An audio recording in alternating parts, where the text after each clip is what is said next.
grade 1s, grade 8s, and also, I suppose, the matric class of 2018 as they all go back to school today. So for more on this story, we're now joined in studio by the spokesperson at the Department of Basic Education, Elijah Matlangwa. Thanks very much for joining us and welcome to the program. Thank you so much. So much to discuss, a big day for many people. Let's start though with those disturbing images that we saw Hoër School Overval, and it's a pity that, you know, first day of school, some 12, 13-year-olds will arrive and they'll see burning tires and police firing tear gas, protesters getting shot. It's not how you want to start a high school career. Not at all. It's traumatic for the learners. I mean, even in those images, you could see them standing on the top floor, looking down, seeing the smoke going up. There was no need for us to see blood today. There was no need for us to see any tires being bent or any violent protests or the sound of gunshots or whatever shots they were, whether it's stun grenades or rubber or what. There was just no need for that today. But unfortunately, it happened. How did we get to this point?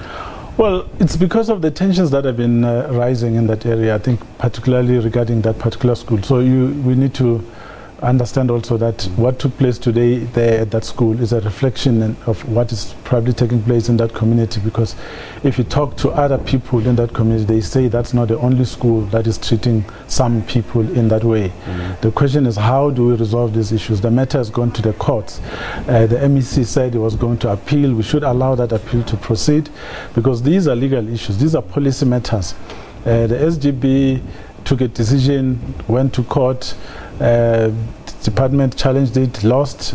Then there's a next avenue for recourse, and that's the appeal, and that's going to take place. We need to allow such legal processes to ensue. But Mr. Matlangwa, these things, these issues, these questions, in fact, are not new. These have been coming up year on year, and I just wonder, couldn't there have been a process over a period of time to get to where we're going, or have I missed something? No, the process is actually underway. Late last year, the minister issued a gazette. In the gazette, she invited members of the public to make input into the changes that she intends making insofar as the basic education laws are concerned, because there are amendments there that are going to be made. And in those, there are three key issues. The first one is the powers of SGBs and the decisions that they can make. The second one is the admission policy. And the third is the language policy, which talk directly to the issues that affect Overval and those that have given rise to this debate today. But that would have we're going there. But let's assume Overval in particular. If you had have said to them a year ago, next year you need to be ready, this is what's going to happen, we wouldn't be here. No, resistance is always there. You know, even in situations where, by the way, we're saying we are forcing you to offer an African language in terms of the other initiative which we have, you will find people resisting, although it's good for the nation when we are able to offer all our African languages in all our schools. People still resist even that.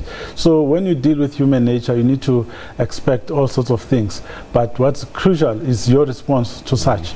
And in all circumstances, we need to avoid violence, as we have observed today. All right, so transformation is going to happen, but I guess the political leaders really need to talk to their supporters and say, no matter what the issues are, we can't be getting shot and injuring people and being violent, especially at schools. Absolutely, because at the end of the day, it's the learners that are suffering. I mean, they are going home with that trauma. Forever in their memory, they will always think of their first day at school in 2018 as a violent day where there were protests of all sorts with the police there. You know, they will never forget that. Is it a good thing? Not at all. It's not something that you want to carry in your mind for the rest of your life. All right, let's turn our attention to a positive side of today. And grade 1, what, about 1 million children across the country entering grade 1 today? Yes, we consistently admit 1 million plus in grade 1 every year, and the numbers have remained stable. Sometimes it goes to 1.1, 1.2, but that's the number. And fortunately, things went well today in all provinces. I just checked with all my communicators from all provinces, and things went well, particularly in grade 1, because that's usually the one grade that makes a lot of parents feel very anxious. All right, so no hitches. Are all the grade 1 children who wanted to be in grade 1 placed in a school? Not at all. That's the other challenge that we've had to deal with. There are still many parents that are still queuing in district offices waiting to be assisted, and we are helping each one of them. In Gauteng, that's where we have the biggest numbers. At the last count, there was some 18,000. The numbers are reducing by the day because officials are working very hard to assist and process all those late applications. Also in the Northern Cape, yesterday the numbers were 850, but today they've reduced quite significantly. Western Cape had about 11,000, but they continue to go down by the day. So we believe that if people can be patient with us, we'll be able to help them and allocate space to each and every one of those learners. Again, this is something that's not new. It happens every year. We get this situation where for some reason or the other, either parents apply late, although parents in Gauteng, some of them are complaining that the technology failed them, that they did apply on time, but for some reason the system wasn't working. It's not a system. And I will repeat this. It's not a system. It's possibly the user.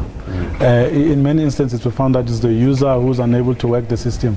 But in the majority of the cases, it's just the space that's not available. So even if the system is efficient, the user is also efficient. But if the space is not there, there's not much that we can do, because if you're applying at JP Boys, for example, or JP Girls or Queen's High or wherever, if that school is full, we need to find an alternative school for you. But parents will then say, no, I don't like that school.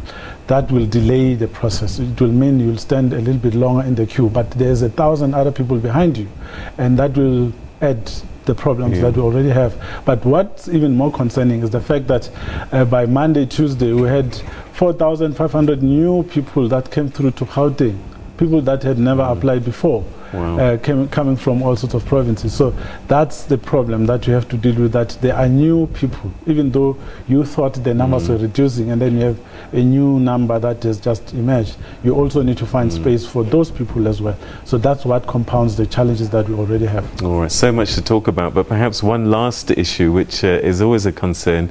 1 million kids entering grade 1, but in 12 years' time, we're not going to have anywhere near 1 million people getting through matric. Have you started to manage this retention issue in between, and where are they dropping off? Yeah, you know, there's a lot that we do. From the side of the department, you know, there are many things that we do. The first one is that it's a school nutrition program, which means we feed kids at home. The numbers now is 9.6 million kids that benefit from that. We have the learner transport program as well. We give them free books, textbooks and workbooks as well, particularly targeting the poor. So we are contributing to retaining these kids so that we remove the social burden that parents might have that could prevent them from coming to school. But the biggest challenge also that we found is the one around the curriculum load that some learners are facing. They are not able to cope. The numbers remain the same. I mean, it's almost that million going through, but from grade 10, the numbers drop. So the dropout rate tends to increase between grade 10 and 12. 11 with 11 being the most grade, the grade that sees the most numbers going down. So for various reasons, I mean, some of them can't cope, some of them fail and repeat, others drop out of school. There's some research that we released, I think, a year or so ago, where some people say that they're just bored. They don't find the point for going to school. So there are those people as well. But we also found, in fact, Minister spoke about this today, that the curriculum that we have offers only, I mean, it makes space for people who want to follow the academic stream. That's why now we want to focus on vocational as well as occupational stream, so that people have a wider choice for them to choose, so that they can do something they're excited about. All right, well, congratulations on day 1. Largely, I think it's been successful, and let's hope that we can place all the kids that don't have a school right now in a school very soon. Elijah, it's always a pleasure to talk to you. Thanks very much indeed for your time. All right, so we're going to take a quick break, and when we come back, we start looking at the Life Esidimeni story a little bit more, because I think the hearings begin again on Thursday.